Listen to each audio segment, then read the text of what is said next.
Viral transaksi uang elektronik kena PPN 12%. Ini kata DJP.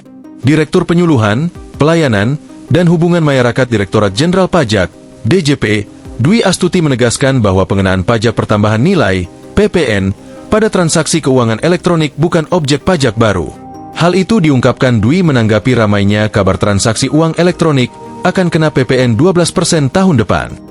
Perlu kami tegaskan bahwa pengenaan PPN atas jasa layanan uang elektronik sudah dilakukan sejak berlakunya UU PPN nomor 8 tahun 1983 yang berlaku sejak 1 Juli 1984, artinya bukan objek pajak baru, katanya di Jakarta pada Jumat, 20 Desember 2024. Adapun aturan lengkap tentang transaksi keuangan elektronik dapat dilihat di Peraturan Menteri Keuangan, PMK, 69 tahun 2022. Dalam peraturan ini, diketahui layanan yang dikenakan PPN meliputi uang elektronik, dompet elektronik, gerbang pembayaran, switching, clearing, penyelesaian akhir, dan transfer dana.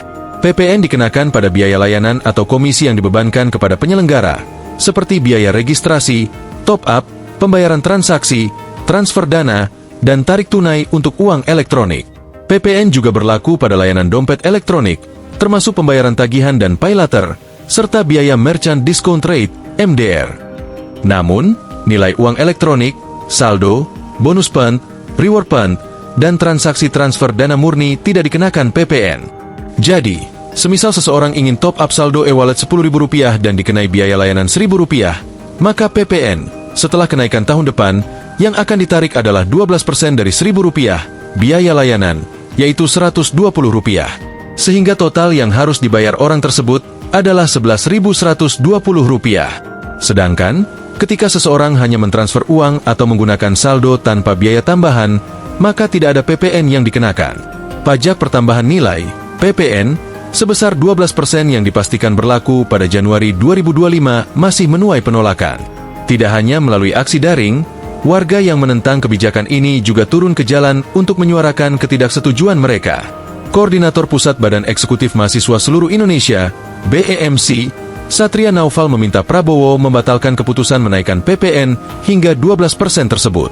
Ia mendesak Prabowo agar sesuai dengan ucapannya yang ingin menyejahterakan rakyat. Jelas kami meminta untuk dikaji ulang hingga batal. Pidato Presiden Prabowo harus linear dengan kebijakannya dengan bicara kesejahteraan rakyat, kata Satria.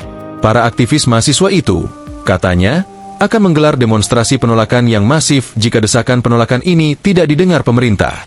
Download Tribun X sekarang, menghadirkan lokal menjadi Indonesia.